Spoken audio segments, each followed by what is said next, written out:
Okay.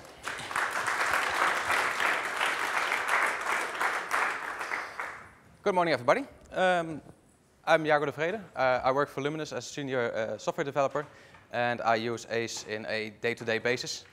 So this is Marcel. Hello, Marcel Offermans. I'm actually the director at Luminous Technologies and also a member of the Apache Software Foundation involved in Apache Felix and ACE and mentoring the Celix project. And let's start. Yeah. Okay, so today we're going to talk about automated deployment or continuous integration, as many people call it. So first we're going to look at the traditional way of continuous deployment, and then we're going to take a small step from the IR or WAR file to the bundles, how that works. A little bit of versioning. Freddie had a great talk yesterday about semantic versioning, so just going to repeat that a little bit, but not too much. And then we're going to talk about the basics of ACE, a very small introduction for those who haven't seen our lightning talk about Apache ACE. And then we're going to set up a build environment with Apache ACE with automated deployment. And if the demo gods are with us, we're going to do a demo, a live demo. So first up, the traditional continuous integration with the normal enterprise applications. Somebody commits something to the source repository, probably Git or Subversion or anything. A continuous integration server picks it up, like Hudson or Jenkins or Bamboo or whatever. It gets built, and it produces a single WAR or IR file. Now, we need to deploy that single WAR or IR file to a target, a testing server or maybe production or acceptance test or something. But how do we get that WAR or IR file deployed on the target server? There are many ways to do that. There are many ways to roam, especially when deploying artifacts. Most likely, people use something like a Maven plugin or maybe a copy command or a remote copy command. But I've seen other things in the field, so everybody does it their own way. So let's see how that works with ACE. But first off, we're going to talk about IR files to bundles. Okay, so let's just start with comparing the traditional deployment model with the big monolithic IR or WAR file and compare it to what we have in OSGI, where we suddenly end up with not one, but maybe hundreds of smaller modules that can be combined in all kinds of different ways to form applications. So that's a big difference. Second big difference is versioning, where in the traditional world you usually end up with one artifact, so you have one version. Here we end up with lots of artifacts, and even though some people still say, well, we'll give all of them the same version, that's usually not what we want to do in OSGI. We want to version each artifact individually, so we end up with lots of different modules, lots of different versions. And the last change, when we deploy stuff, we only deploy what has actually changed instead of just redeploying a big file, restarting the whole application every time something changes. So that's a little bit about the differences between the monolithic and modular world. So I talked a little bit about versions, and in OSGI there's obviously two things that we version. On the one hand, we have bundles, so we version them, and those version changes indicate what has changed inside the bundle. And the second thing that we version are the packages that we share with the rest of the world. And changes there indicate some kind of change in the API. We're focusing here on bundle changes because bundles are what we actually deploy and update, but both are very important to get right in OSGI. It's been discussed already a couple of times here over the last couple of days. We actually use semantic versioning in OSGI, or most people that use OSGI do that. And we actually tell people to do it like this because it makes a lot of sense. And semantic versioning means that you can actually, from the version number or from the change in the version number, see what has changed inside a bundle or inside an API package. There's major, minor, micro, and qualifier. Those are the parts of a version in OSGI. So major bump is a backward incompatible change. Minor is a backward compatible change. We have small implementation changes, which are micro changes. And some kind of qualifier can be used to indicate a build label, timestamp, and we'll get into that a little bit more later. And the second important thing that we use here is baselining. And baselining means that we're actually comparing our current build, our current artifacts, usually in our workspace, against a latest release of all the different bundles that we have. And we do this baselining to actually check if we made any changes to our code and if we correctly bumped the versions inside our code base to reflect those changes. And technically that works with bytecode analysis, at least the ones that I know. We use the baselining in Bndtools a lot. Actually, if you want to enable that, we have a few lines of code at the bottom of the slide that explain to you how to enable it. So it's a single baseline command. You can put that in the configuration for your workspace. Then you'll get baselining for all your bundles. Obviously, you have to make sure that you have released your bundle somewhere and that you've configured that location correctly. And actually, we also remove a couple of headers from our bundles because these headers typically get modified every time you do a build, like a date stamp, something like that. We don't really need those in our manifest anyway, so remove those from the bundle as well. And that's how we get started with baselining. Yep. We have a new instruction in BND that says diff-ignore. That's actually better than remove headers. Good. So that makes it shorter and better. So diff-ignore is something you can... You specify it as you want it. Yeah. Yeah. Okay. Cool. So let's quickly have a look at how that works in Eclipse. Hand over to you.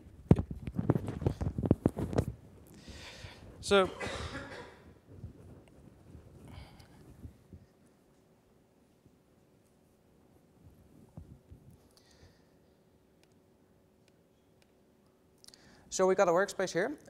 It's a little web shop that's from our demo application, but we'll get into that later.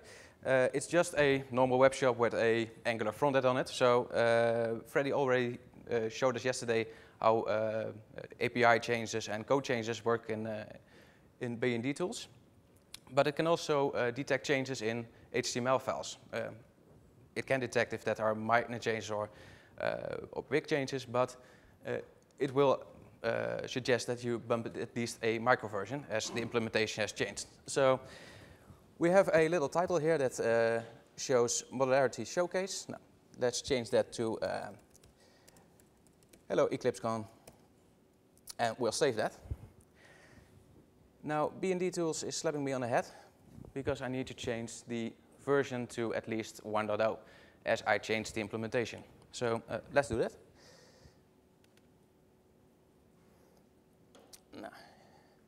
And we can quick fix this to 1.01, and we can save that, and it's okay again. So we got our bundle upgraded to 1.0.1. So that will come into the next part of the demo application.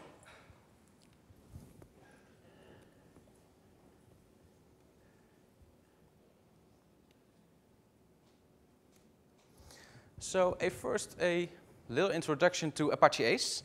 Apache ACE is a software distribution framework that manages and installs bundles and configuration files to any target. The target can be a Linux box or even native code if you write the right stuff for that. So how does that work internally?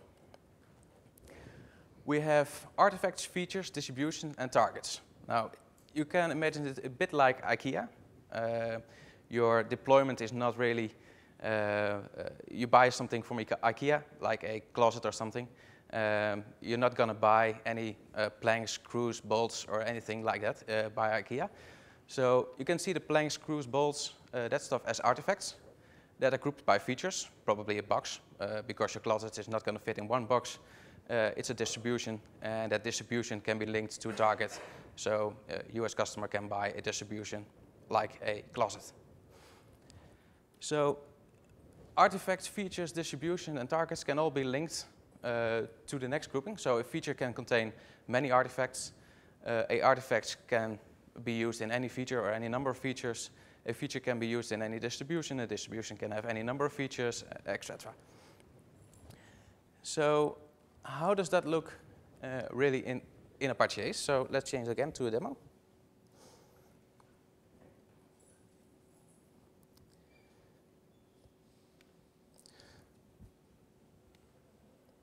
So we got Apache ACE running here. As you can see on the left side, we have all the artifacts. That's our web shop bundles.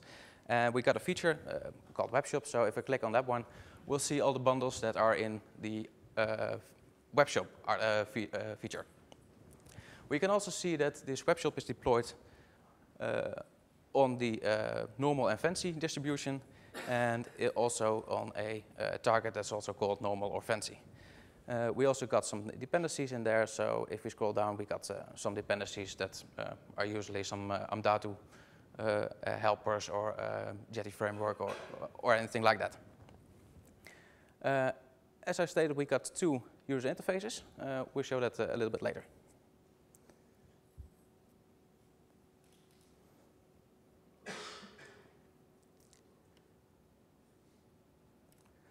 So how do you set up a continuous build integration with Apache ACE? Now, the first things remain the same.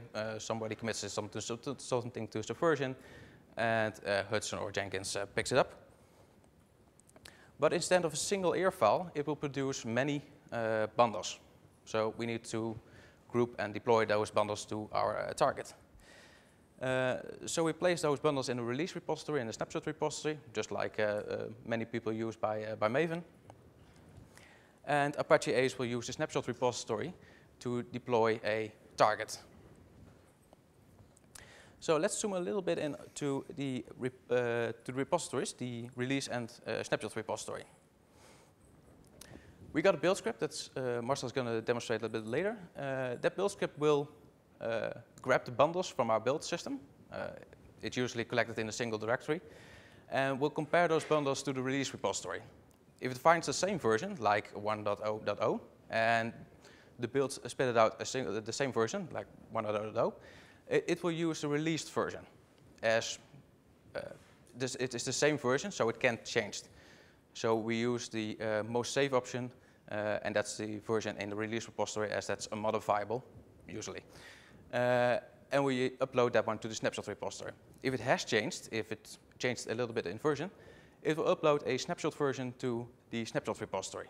And ACE will use the snapshot repository to build the artifact list and creates the artifacts in ACE. So, back to Marcel.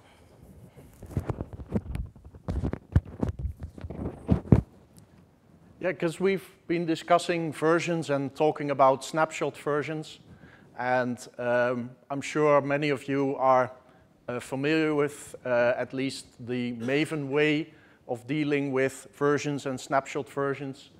So I'll just create a simple example here. We have an application that consists of 3 different bundles, A, B, and C. And we have just released this application for the first time. So all the bundles have a release version in the release repository of 1.0.0. And let's just assume we've made some kind of implementation change to bundle A. In the Maven way, once we've done a release, we bump the version to 101 and add snapshot to it to indicate that this has not yet been released. It's a snapshot version, so you have to take care with that. It might still change before it's finally released. And this is one thing you could do in OSGI as well. But it has a couple of disadvantages. The first one, and well, arguably that's OSGI's own fault, is that because of the ordering that we use for our versions, we get a problem. Because if we name the bundle 101.snapshot, it actually becomes newer than the 101 that we might release later. And that's not very convenient, because then we get the ordering wrong, And when 101 is released, we definitely want that to be the latest version available. The second problem that we have is that even though a bundle is called snapshot, its contents might still change. So where we normally in OSGI rely on the fact that if we have a bundle with a certain symbolic name and version to be a sort of a unique identity for that bundle, that doesn't really work if it's a snapshot version because it might change every time. So that's not too convenient either, because if Apache ACE picks up bundles and it has to assume that even though the version is exactly the same, things might still have changed, you usually end up with a situation where, just to be sure, you have to update everything every time. And that's not why we started using OSGI. We want to just update what has changed. And the third, even though we didn't change anything in bundles B and C, they still get a new version. So there's still some kind of change. They will be deployed again. So this is not working out too well. So we could change that a little bit, and instead of just using a qualifier called snapshot, make a timestamp instead of that. So that seems to solve a problem, because the timestamp, every time you build, it will be different. So we no longer have the problem that it's always the same qualifier. But we still have the ordering problem if we do it like this. Our snapshot versions will still be newer than the release. The problem we had right now was actually, before was actually completely reversed. With a fixed qualifier, the contents might change even though the version doesn't. Here we have it the other way around. Even though nothing might have changed, the qualifier will still be different because it's a timestamp. So that's not ideal either. And again, the third problem we didn't solve. If nothing changed, we still get a new version of the bundle. So we ended up not doing this either. What we did do was, based on the baselining that we showed before, make sure that in our workspace we only bump versions when something actually changes. So in our workspace now we only have a new version for bundle A, which is actually called 101. But 101 is not released yet, so it wouldn't make too much sense to put a bundle out there that's actually versioned like that in a repository. So what we do is a little bit different. We actually baseline as part of the build and check for changes, like Jago explained. And then only for the bundles that have changed, we grab those and we create a new snapshot version. And for that, we take the latest release version and append a qualifier directly after that release version. And we only do that if we detect an actual change in the bundle. So that solves our ordering problem, because whatever snapshot we generate, if it's always latest release version plus qualifier, it can never be newer than anything we release. Well, unless we start doing releases with qualifiers. Yes?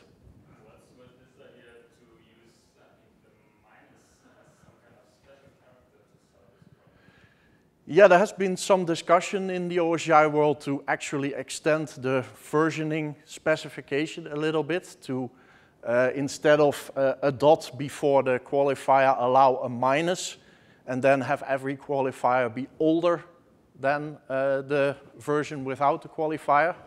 That has been discussed, but as far as I know, that has been rejected, so I don't think we'll get that.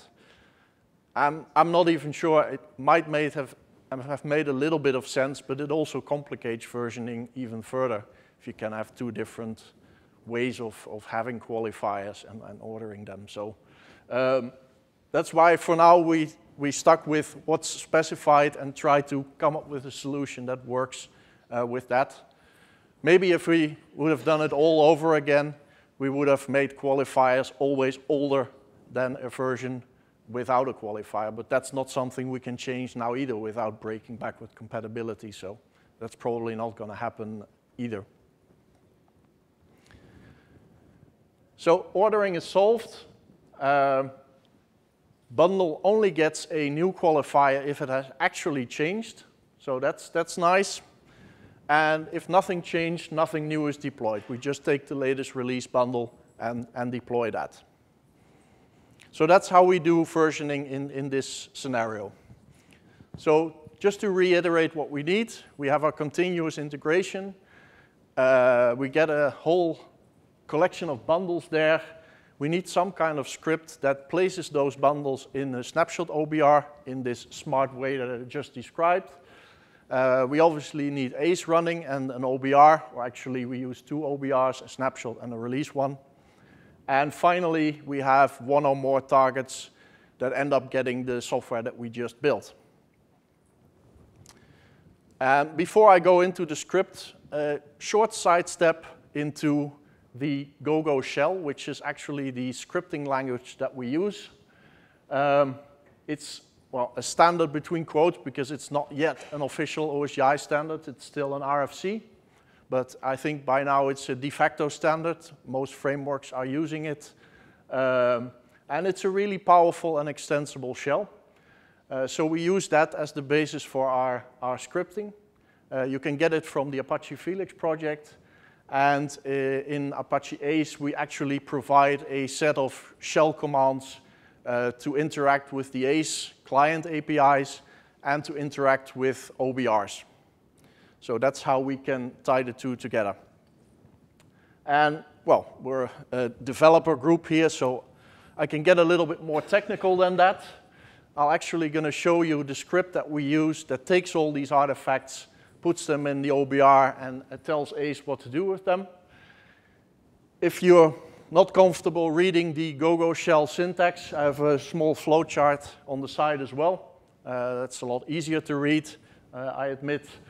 I'll just go over the important blocks and explain roughly what they do. So the first thing we need to do is actually set up a couple of OBRs. The release OBR and the snapshot OBR, and we actually on the fly create a third OBR using the artifacts that were just generated by the build. So we just generate an OBR index for them. That's actually the first line of code.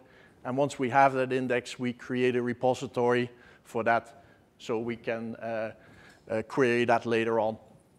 So once we've done that, we're actually going to do this snapshotting of bundles that have changed. And that's the deploy bundles part of the script. And it uses a very short CD command, which is continuous deployment. You give it the release repository to baseline against. You give it the source repository containing the artifacts you just generated, and a target repository. It will do all the magic, and you will end up with a variable deployed, which is actually a list of artifacts that make up your complete application, or just the artifacts that you had in your source repository. But they will be correctly versioned.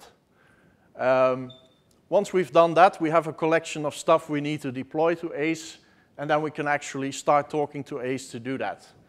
And that's the next step. ACE works with a workspace. So you create a workspace first, then you do all kinds of manipulations on that workspace.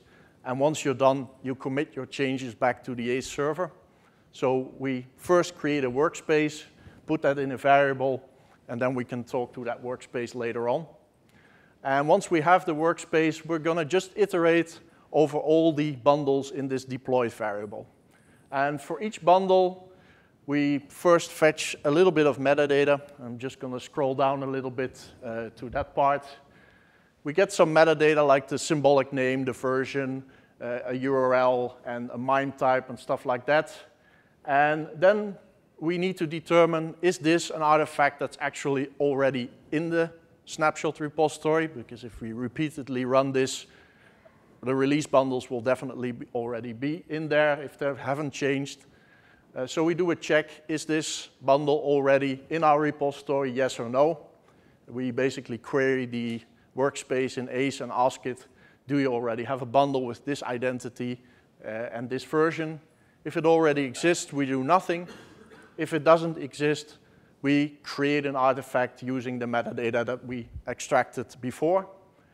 And once we've looped over all these bundles, we have to commit our changes to the workspace. That's the last command. And then our script exits, and basically the continuous build exits as well. So then it's done. So this is not just slideware, so we're actually going to try and demo this now. So I'm going to hand over the mic again to Jago. Okay. Pray to the demo gods. Yeah, this is the most important part. So we got a little demo here. It's a web shop that's been discussed in the book written by our colleagues Paul Bakker and Bert Edman, who are also speakers. It's a little web shop with, it's got reasonably a reasonable number of bundles, so it's not a single bundle that's need to be deployed. It's need to iterate over a lot of things. So let's have a look at that application.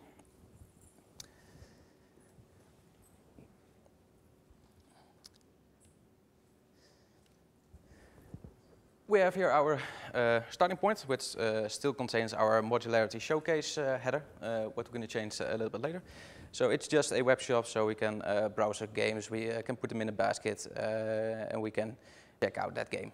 So if we actually want to buy it, we're going to fill in our details here, but let's ignore that one. So let's head back here. And for the fancy customers, we have a fancy user interface.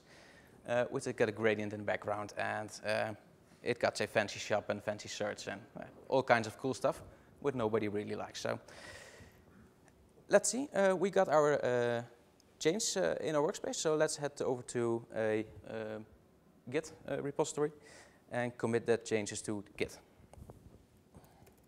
Let's call that one hello, and commit that one.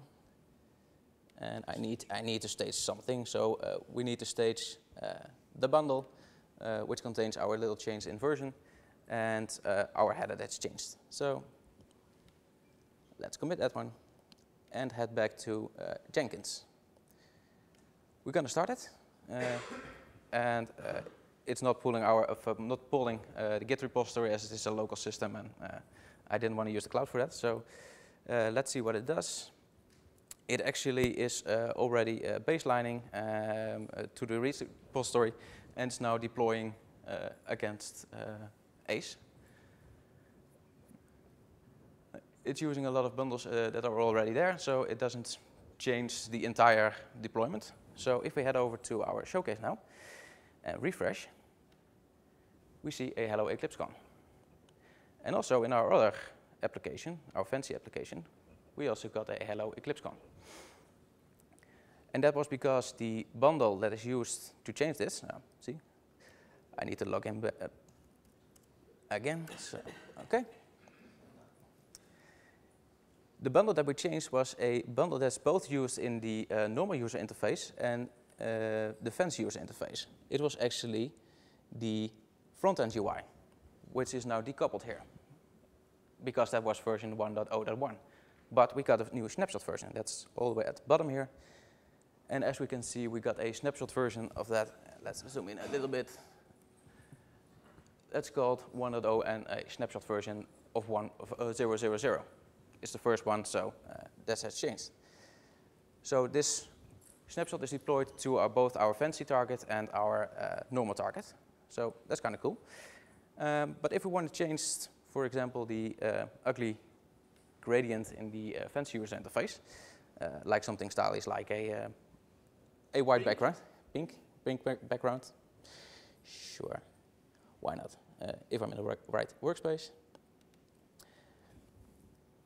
We got our fancy user interface here that contains a nice little CSS file that's not really important, except this part with all the background stuff.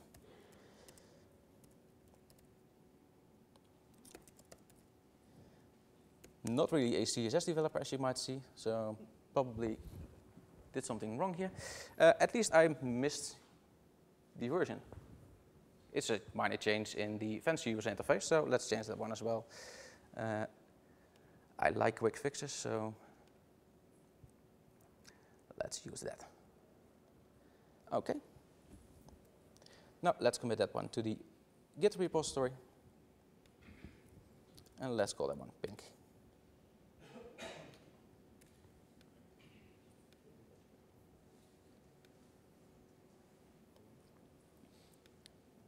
And head back to our Jenkins installation. If you want to see what's Jenkins really doing, we can visit our project here. It's not really that complicated. We first remove our old workspace. Could have used the checkbox. And we clone our Git repository from our local system, and we call Gradle to build it and to create a OBR release.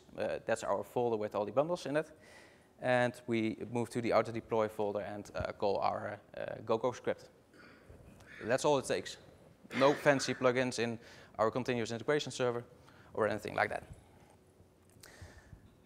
So if we move back to our normal demo, nothing changed. So that's good. And now see if we got a pink background. And we got a pink background. So for the versioning, for creating the version, do you wrote a Gradle plugin or something like this?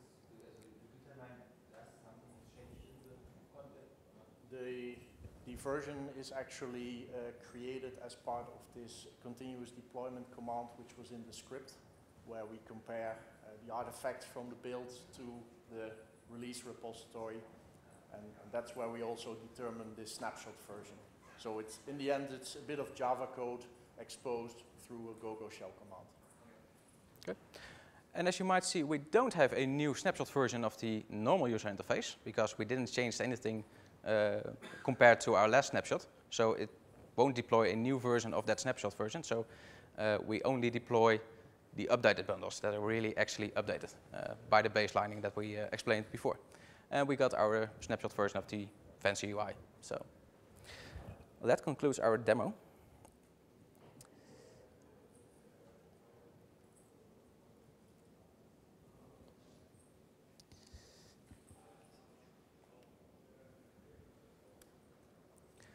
So if you want to know more about Apache ACE, I suggest you go to the website of ace.apache.org.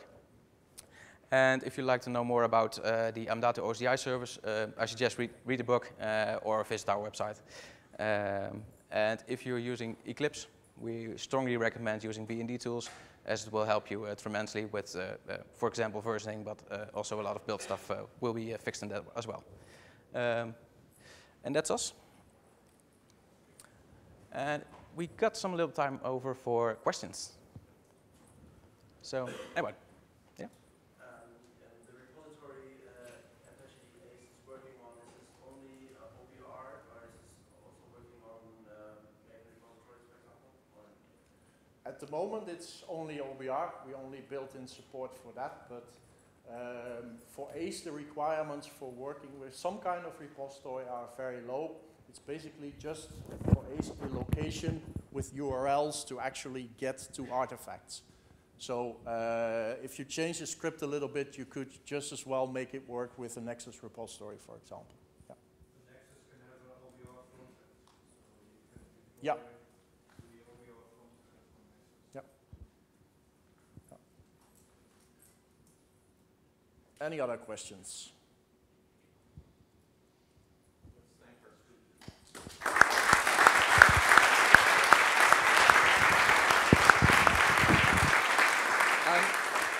If I may say one last thing, because we had only one question, you got the book. I didn't announce that up front, but so there you go.